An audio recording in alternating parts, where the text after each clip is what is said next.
last. But it is also high.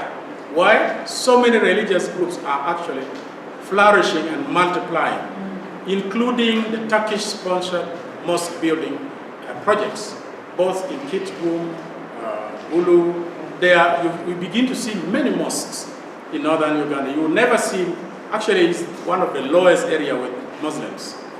And as far as we are having also the Rastafarian religious group. Rastafarian, they believe that King, I don't know, Rasta is one of these religious. It's there, it's gaining momentum, especially in Kitgum. So you can see, you may say you have a problem in Mayuge with Muslim sects fighting each other, Sunni Shias, but also with numbers of Muslim groups, Christian groups of different denominations multiplying in a post-war recovery setting. So this is Gulu Kitgum. Now generally in Uganda, as a summary, but not conclusive, some of the ideas, because we have not reached Bundibugyo, Kasese, Masaka, and West Nile, but some of the ideas have been collaborated in this presentation with the help of secondary data that we picked from reports, from news, and said, let's present something about Uganda, but not conclusive. The pulling factor generally in Uganda is youth bulge. Whether we like it or not, the youth are there. There are many, and they are multiplying in more numbers. The youth we call today between 16, 15 to 35 are multiplying by themselves. Some of them are now grandparents. At the age of 35, one of them told us, I'm a grandparent, so will you still call me a youth? In Mayuge, I found that as low as 14 years old, a girl has already a child. 12. 14 is already two children. By the age of 25, she has 6, 7. So youth bulge is here with responsibilities. It throws into balance the definition of youth. You need to define youth in Mayuge. What is the definition? Role set, a girl who is under 25 already has 6 children, is the 7th wife, 4th wife. Are you still calling that person a youth? Someone who is 38 has been taking responsibility, is already a grandfather or a grandma. Is that a youth? Is youth a social construction, the way it is formed? Or is youth age definition? Is youth cultural definition, by culture? In Karamoja, even if you are 70 years old, you have not sacrificed and killed goats to the elders and been initiated and accepted. You are not yet adult. You are not respected. Culturally, you are youth. They give you a chair among other youth and sit among them. And when food is roasted on fire, they throw it to you. You don't eat from the elders. Culturally, 70 years old is still a youth. So how do we define youth in our setting, in Mayuge?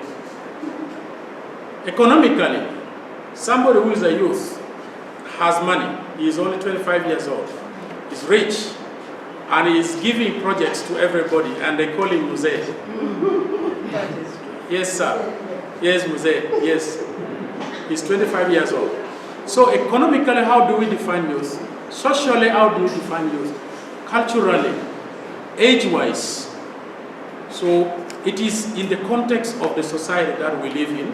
Mayuge should find its own definition of youth, minding the gender dimensions to that, female and male. Are there moments where a lady of 25 years old with 6 children is defined not a youth, but a boy of 25 years old who has 2 children is a youth? What is this variation? Why? Okay. Religious radicalization in Uganda is apparent. Urban to rural migration is apparent. Modernity is a problem. Youth want to be modern, even if it doesn't have a fat account. There's some political indoctrination and securitization of youth. Securitization of youth is recruiting youth into security guards. There's so many youth who are security guards. They're everywhere. Some of them are hired. You go to Pakistan, you go where? To Somali, and so forth. And there, when you get there, you get exposed and radicalized. They communicate back, say there's money here, at the cost of being radicalized. There are fights among groups of security personnel, religious communities in Uganda. Police sometimes don't understand each other with the military. There's a fight between military and police, fight between police and police, one group, another group, and religious group as well, gangs for hire, gangs for killing, both politically and sometimes even by revenge. Other factors pushing is corruption, very heavy in Uganda. Loose family ties is getting serious, high cost of living without income. Too many promises from the government, but these policies are ineffective. Loose structures of local governance coupled with marginalization and exclusion. How close is Mayuge district with the central government? Per year, do you return money back to the treasury? Why? There are some districts that send even money back. They are even poor, there's no project. They take money back to the treasury. And youth are complaining, we don't have recreation centers, we don't have all this. And this connection between central government and districts are a problem. We are multiplying many districts per year. I think we have reached how many? Oh no, I've lost the count. 120 now. 120. So, fights among groups is there also as a pull factor.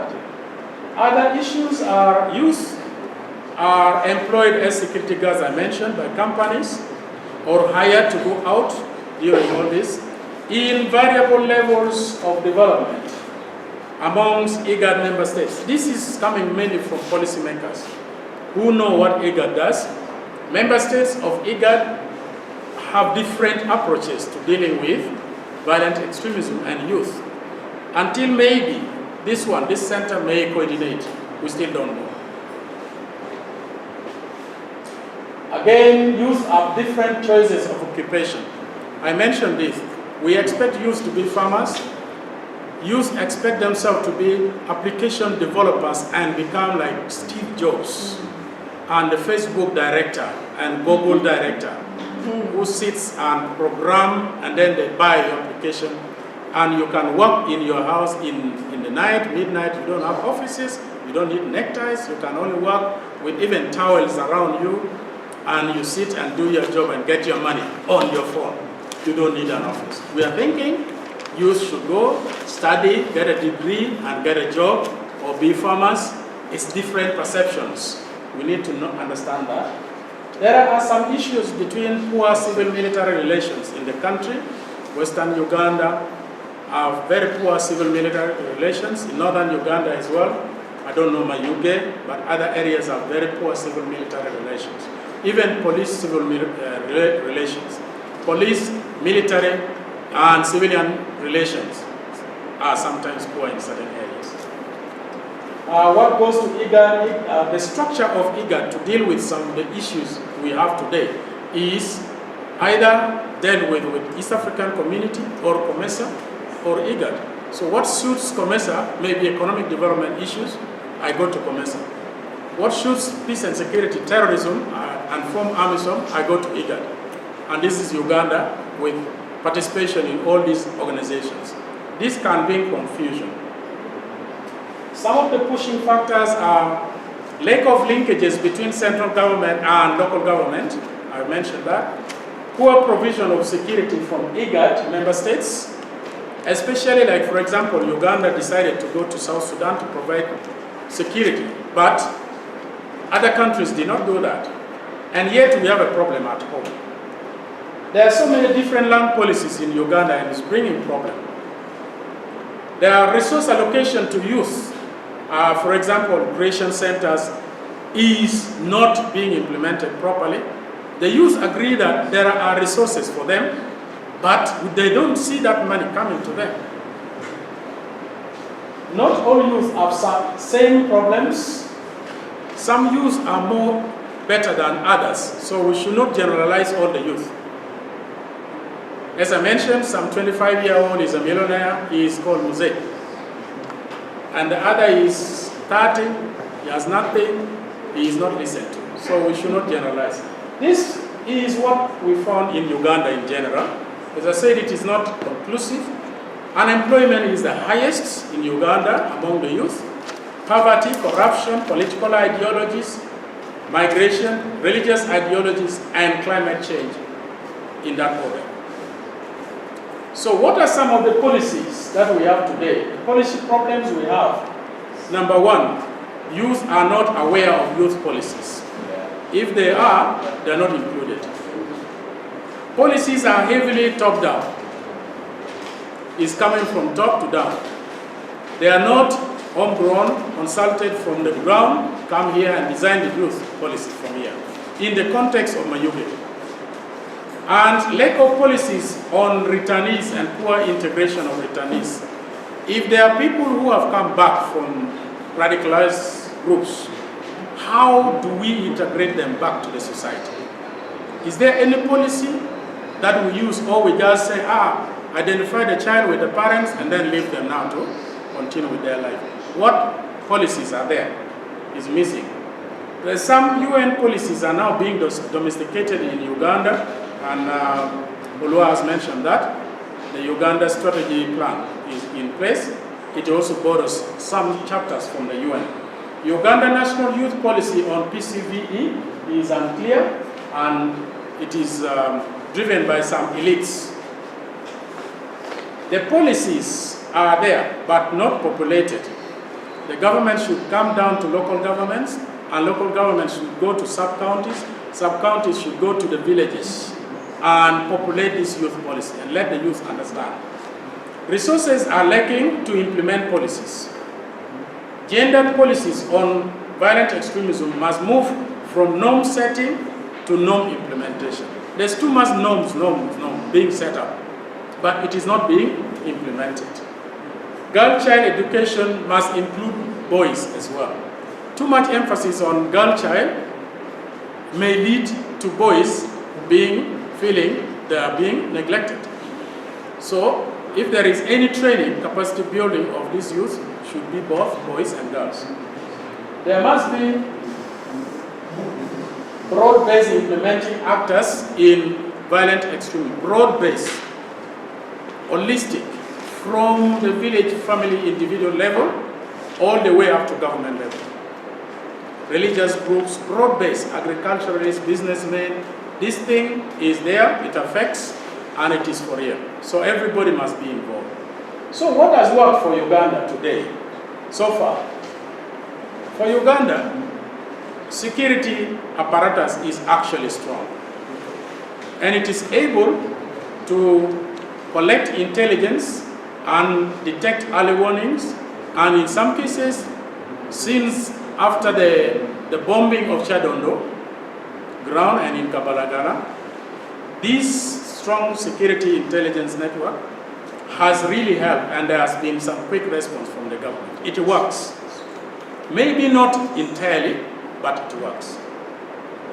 There are also levels of citizenship's vigilantism where NC system helps, especially districts which are far away from the city.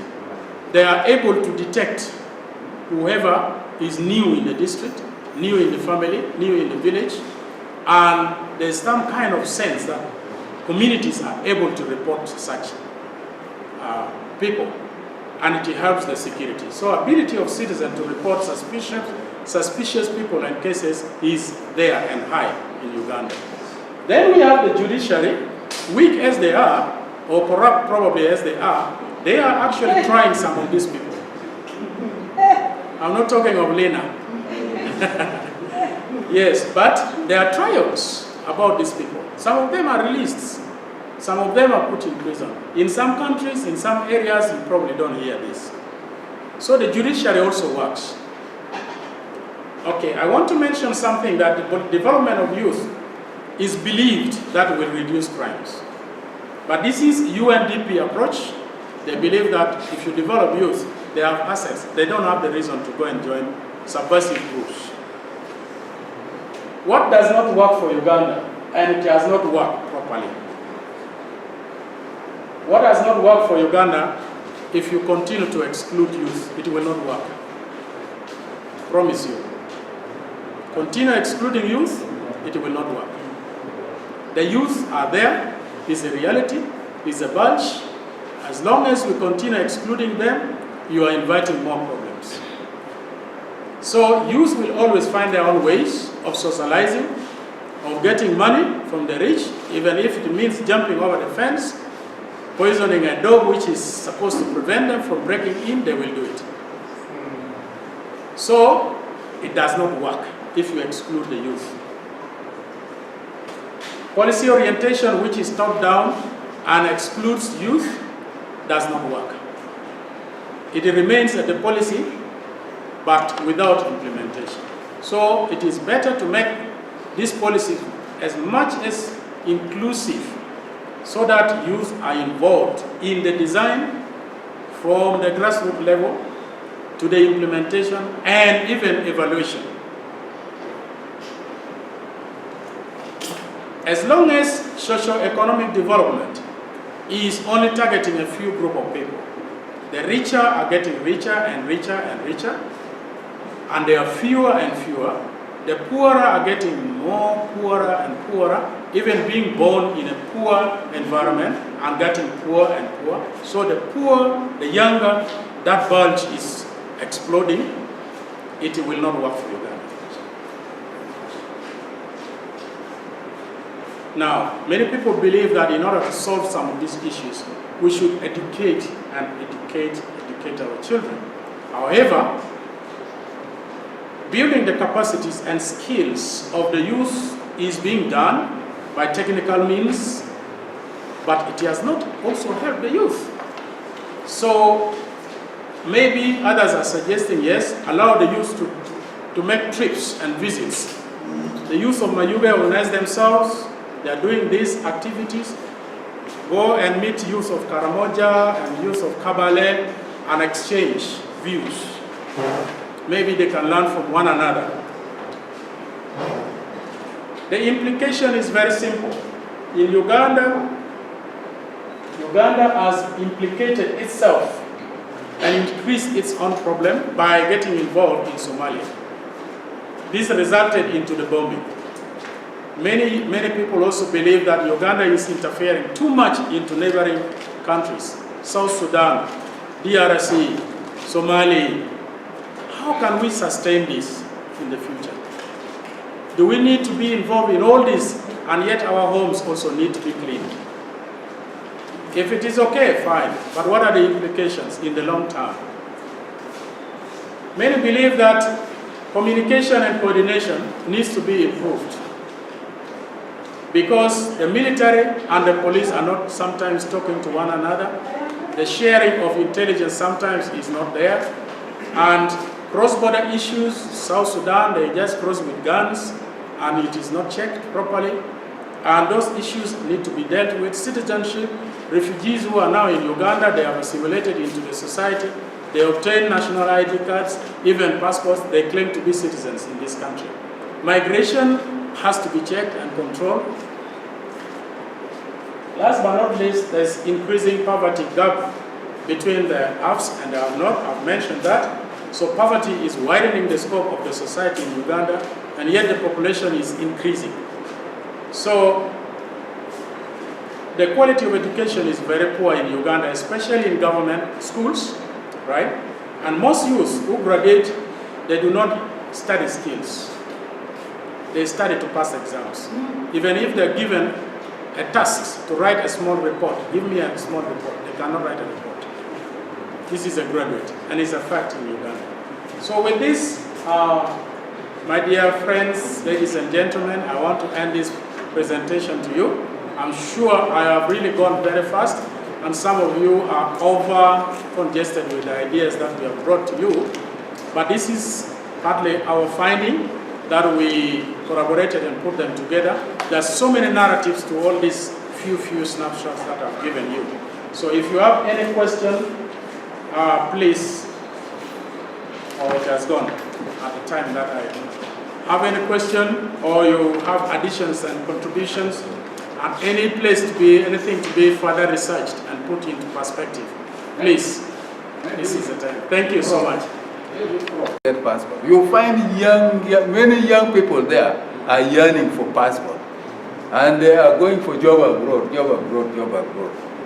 That one is also, when they go to abroad, like in Arabian, when they come back, their character.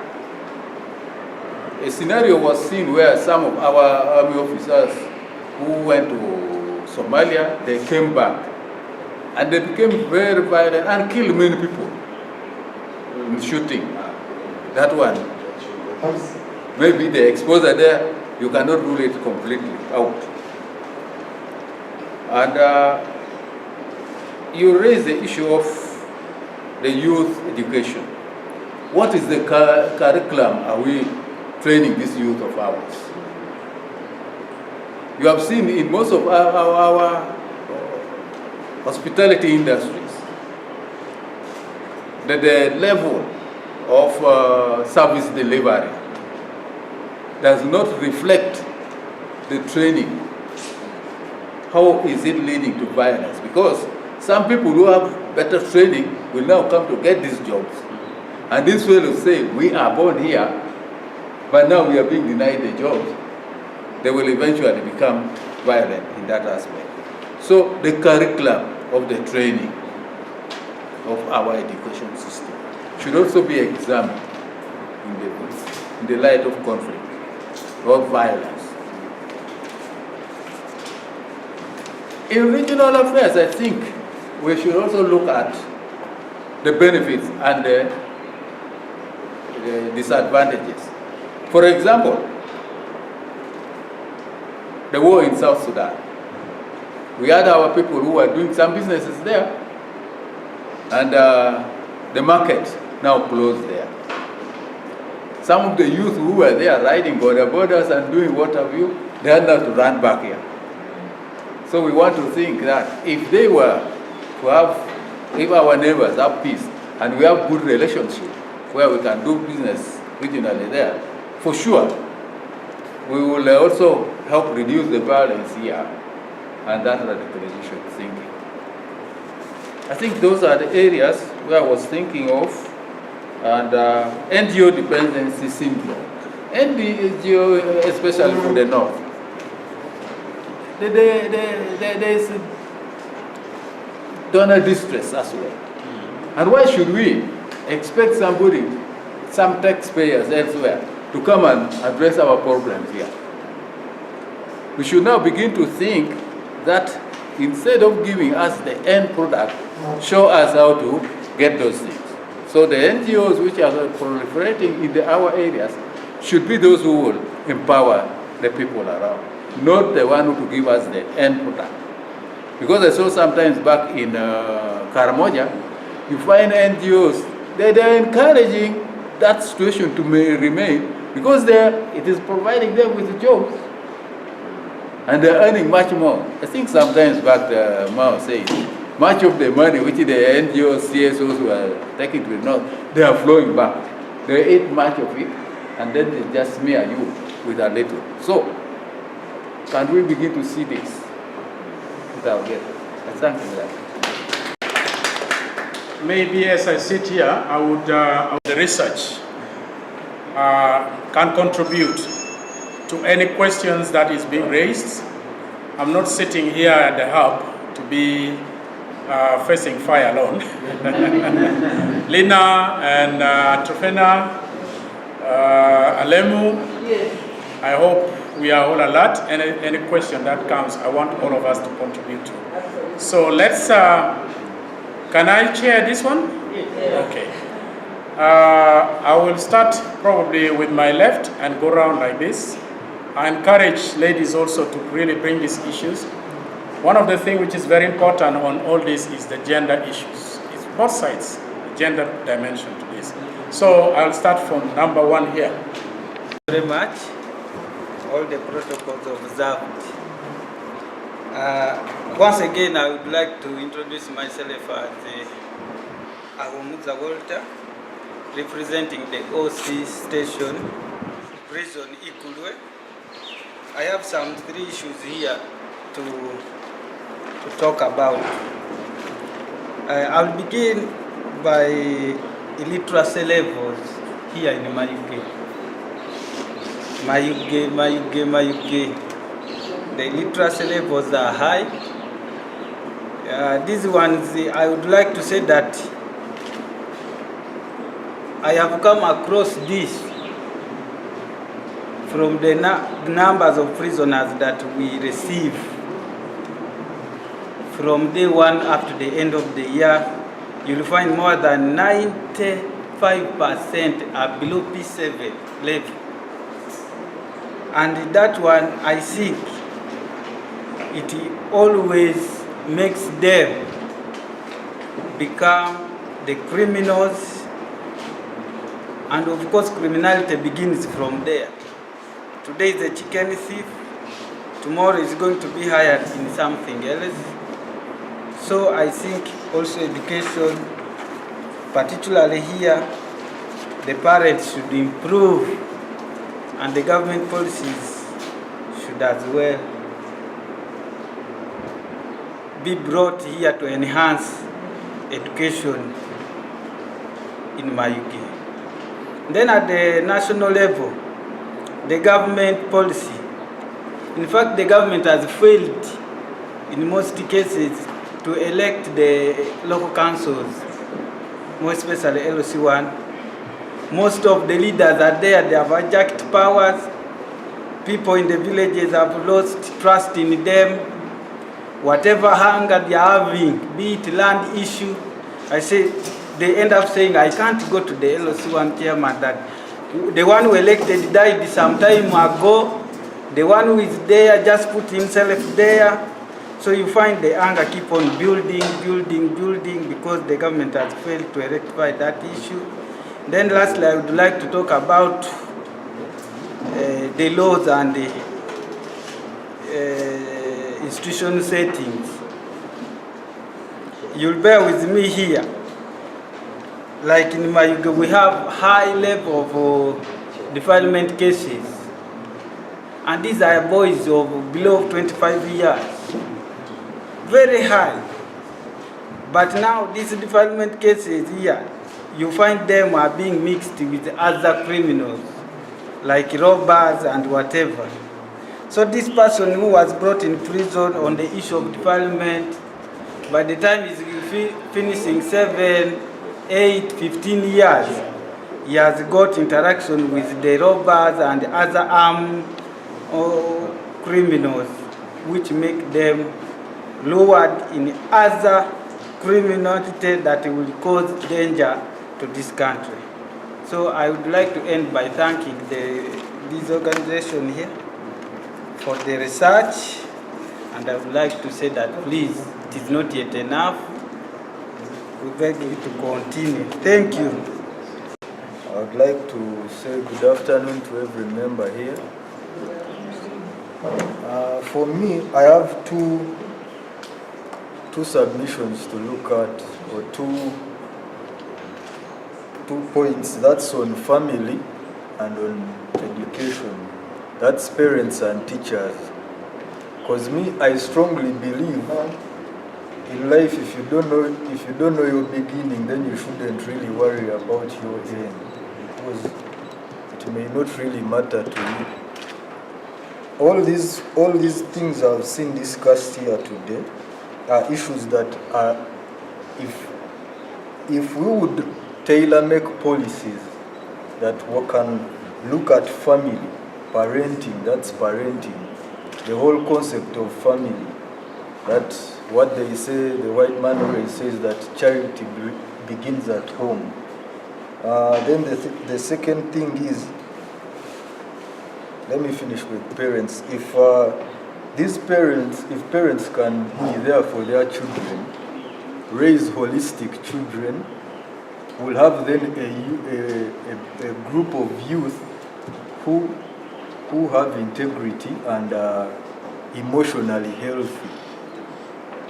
So, and then when we look at the teachers teaching, if all these things would make a tailor-made program, policies to start from school level, from primary and so on, these children are being taught about such things like terrorism, their effects, how they come about, so that people have this in their minds from childhood, to know that this is something bad, which brings about subservient behavior to your nation and to the country as a whole. Then we can really tackle all these issues, because all these issues that I see raised here are things that come up when people are already mature and at times are harder to bend. Because I've seen even there, like when you research about terrorism globally, there are people who have joined terrorism and they are from rich families. There are people who have joined terrorism and they are highly educated. So if we only look at these issues that, because most of the issues are affecting the youth, which are the biggest group that joins these terror groups and so on. But if we can stop this before these youth reach this age that's susceptible to all this kind of behavior, and they reach when they are holistic, they have integrity, and they are emotionally secure. We are experiencing in Uganda a serious problem of a group of youth that are so emotionally insecure. And that's why we are having all these kinds of problems. Like one person said, a parent can destroy a child's soul, but a teacher can destroy a child's future. So I think these 2 points are the most important and most critical points we should put a lot of emphasis on. Thank you, Professor. For bringing us together. Many times we have come together on cases of misunderstandings, giving evidence, reporting wrongdoers, but also we have a fear for giving information, like somebody said earlier on. So I'm grateful that you have brought us together. My assumption that by the end of this workshop, we shall be in a position to have a way forward for the good of our district, because many times we have been eye-marked for doing wrong things. There are several issues that we can put across. As a teacher, we have worked with parents and even children, but we have challenges that we have at the grassroots.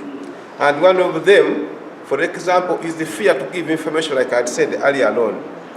And as you are aware, information is power. You have brought a category of people here, including the borders, and these are people who have information. But the worst part of it is the communication part of it, the medium of communication also. So at an opportunity time, I would request you to allow people to communicate in a language that they feel like, so that you can get this information. And I would wish him to say something, because he has a lot of information. We have worked closely with them, the borders, because many of our children, as they drop out, the only option is going for border. And we have lost many of them. So we have met them. But they also have challenges that they have information, but we are taking the information. At times when they take the information to right people, they have a fear of, now you come and testify. Come and give us the evidence. So eventually, they give up that information. One of the challenges in Mayuge that I would give is the background. To some of you may not know how Mayuge started. This is a place that was a food basket for Busoga. But also, the wrongdoers who were the other side could run this side. So that also became a challenge. And when it comes, for example, to education, some of our friends and parents, they still have that mindset that they can benefit out of agriculture. It's the only way to go. And you have it in Usoga that Mbageno is the what? Nizaula. If you talk about education to us as teachers, we have been abused several times that we are doing nothing. But a parent who is not exposed and a parent who think that the embargo is Izaula, when you bring in a pen being Izaula, I said, Twaleri, and these are some of the challenges. So it's also our responsibility to work as a team so that we can give information for the good of our district. We are close to the lakes, advising parents to take their children to school when they can easily access money the other side.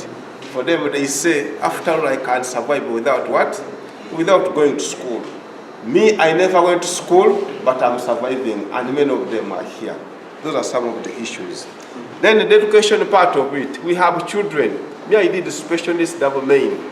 We have the children with disabilities. We have children in classes, those children who cannot perform the expectation. But if you invited the parent and say, Mama, I feel this child can join technical, the parent will say, Auntie, you don't wish for others. So that kind of mindset also is a challenge. But I feel if we worked as a team, like I was talking to Mama Police, that we shall be inviting you, thank you for coming, so that you can communicate this youth, especially the girl child. If you wait those sites down there, it is worse. So we are grateful, and that you have come. I submit. Thank you. Asks for the next question or comments. I'm hearing mostly comments. Most of it are actually not questions and additions, which is very encouraging. I would like to take this opportunity to recognize the presence of the cultural leader, King Shabojinja of Busoga, who is here with us. Your Highness, you're most welcome. We appreciate your presence, and let us welcome him officially. We welcome you with your team. Although you might not have seen the presentation, we will make sure that at least somebody gives you a briefing, and we leave behind some of the materials that we have presented here, so you have the material with you. You're welcome. Thank you. Can we go to, there was a mention about a youth who is here. Are you able to say something? Say it in Usoga. Somebody will translate it for us. We understand the language. We really feel so sorry that we cannot speak it. He is a Musoga, that one. I am a resident of Mayuge. So we have not limited, and we actually want you to speak that language you are comfortable with. Are we together?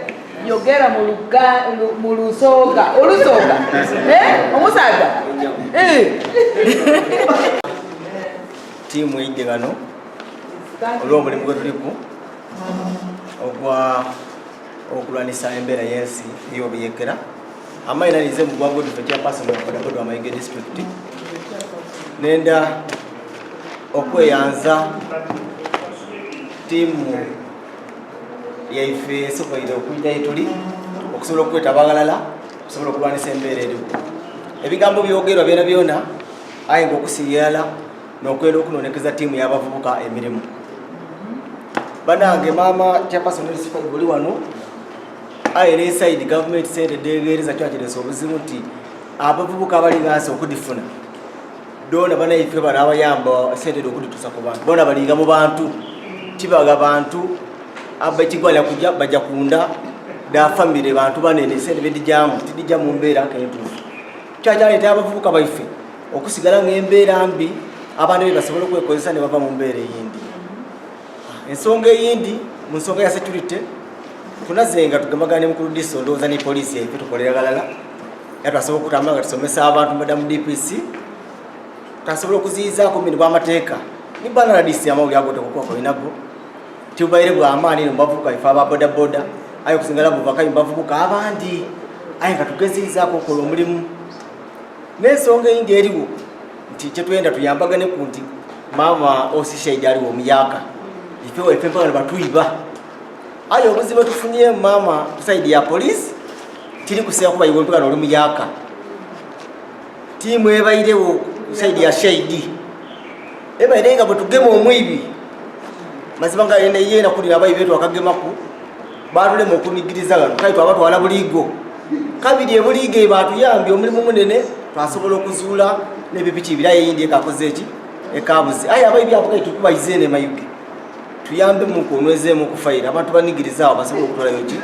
embeera aye tubaye tukutya n'okubawa information olw'ensonga nti enkola yaimwe kali ebonekanga kabiri egira ku side yaki musonige tiimu eri otidiringa nga kunayo aye kabere mu department ya shahidi nti fayire ej'okutuuka y'oli nga fayire eno baginiineniiniemu nga teri ntereevu muki beteekwa kuba kukosa muntu so kya promoting obwibi okujja muki mu maiso n'ensonga endi kusasisuli twayikirizagana nti ffe tukoma ssaawa 3 okukola okutulako kayikodi abali kwongera okwiba ebuzibu buli kubwagaana ino sayidi amalongo nti eriyo n'obwibi obw'engeri eyindi nga balina n'ebimeni byaki byamateeka ye tuligezaako okukeita tusobola okuwa security amawulire nze eno bingi naye kitwera okusaba nti gavumenti etuukirize mu bibiina ebindi esobola okubigakuki esente kiddamalawo n'abavubuka okwegomba okujja mu bintu ebindi neyanziza nsigere nga nize mugwagodi fe chairman wa bodaboda. He has been saying that his concerns about the youth. He's the chairman of bodaboda riders in Mayuge. But his concern is about this youth livelihood fund, that it is given to a few, and the few who are given are from known families. Whose son, whose daughter. So he has been saying that if only the government can just give the opportunity to all the youth so that they obtain this fund, maybe it will help. And secondly, he has been talking about the robbery of motorcycles within the district, and he said that previously they feared to work hand in hand with the police because they thought police was just leaning on the other side of the thieves or the offenders. But he's requesting the new CID in office to work hand in hand with them so that they can recover and report the thefts, and even he reported that they recovered some 2 motorbikes after working with a certain police in Iganga district, Buligo. Mayuge sent. So he's just pledging that as his chairman, he's going to work hand in hand with the police. But also reported that in South Busoga forest, that's where theft is more, can I say more what, dangerous than what is this way, because they have some ammunitions. So he's afraid of that. In short, that's what he said. Mine is a reaction to the area of coverage, specifically in Mayuge. They would suggest next time if you come and interact with the security bodies, they would lead you to the place where the problem is. For example, you learned that in Malongo, there could be indoctrination and recruitment of, instead of focusing in your area of coverage in Imaniro, in Pungwe, and then Mayuge Town Council, you would have gotten a better picture if the research was carried out in those forests, in those places where people have been allegedly recruited into terrorism and etc. That is my suggestion. Then secondly, I would react to his point. Actually, it was my efforts that those people were taken to Buligo and motorcycles were recovered. That is my suggestion. First and foremost, allow me to introduce myself because I came in late. I'm called Ben Omoding, the District Youth Council and a member of the District Executive. I just wanted to put an emphasis on issues of policies. Why am I putting emphasis? I'm a policy maker. But I want to say this one firmly, that there was a statement as we were getting a report on issues of the research that was made that said that the policies are heavily topped down. I want to say yes. And that is the biggest challenge, that even if you go to the field, really, when the issue of saying that the youth are not getting the real policies as required. This is a true thing, because when you look at, for example, the youth livelihood program, the policy was formulated from the National Youth Council level, and now it is brought down to be what? Implemented. So you may find that the involvement of the young man down was not given a priority, and that is the biggest challenge. Because as we see, there are many enterprises that are coming up. We want to appreciate the government has supported this funding, and now, if the concept was really from bottom to up, it would have given a clear what? Picture. Because we can even take issues of like zoning to know what good enterprises can even work in Mayuge. So now the biggest challenge, since the policy was from top to down, implementation has become a challenge, recovering money is a challenge, and now the young people are being arrested, and thereafter they have even lost morale. So there is no way me as the leader, I can go to the community and mobilize them and tell them, please, we have a youth livelihood fund.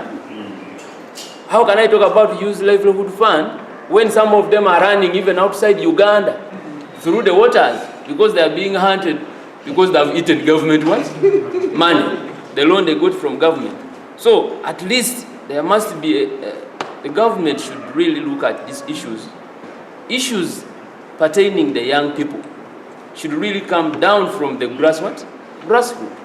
They should look at the recommendations from the young people up, down, before they take those issues up, and then resolve and have policies that they can really give a clear guideline on issues of the policies of the young people. Then secondly, I will talk about the empowerment of the leadership structure of the young people. Like it has been brought out that the most of the time, the youth take themselves or relate with their peers. So there is that peer what? Influence. So amidst the peer influence, we as the youth leaders, we believe we have enough voice and enough fora that when we talk to the young ones, they can listen to us.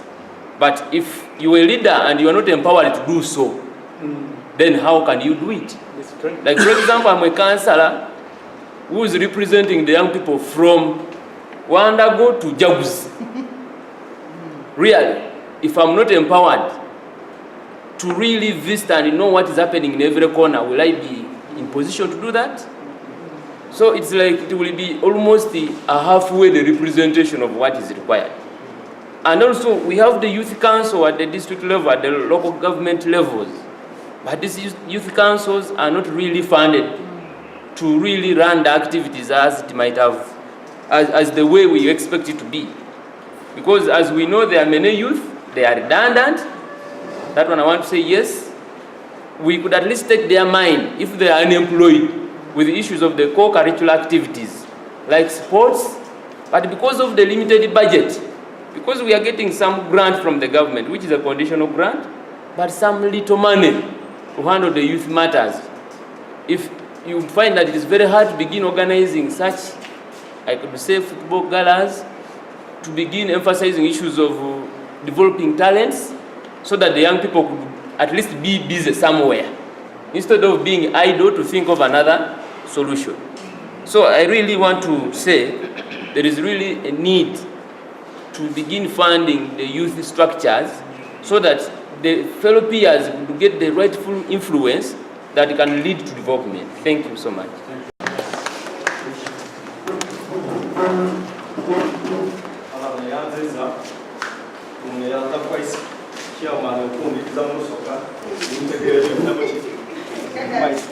Nyanza police eyampaire ebbaluwa okwida wano mu lukiiko luno. Ayo olukiiko luno endwidyemu mbaire n'endaalu mukamuki mwene ngolole. Kuba oluzungu lukwogera tirikola ki ndikuwulira mu kiki kirala. Nga ndikujja ku mulamwa bakobya abavubuka bazira mirimu era bali kujja mu buyeekera abasinga. Kyo kituufu. Kuba nze ndi muzaali wa Mayuge. Omukulu ole Sande ayogeire ku Jamiru mukulu nze nali ndi muno. Jamiru mukulu yatandikira Mbale Magada mwezi abajja mu nsiko bakola ki bajja ebuseruka nali mpera ano muna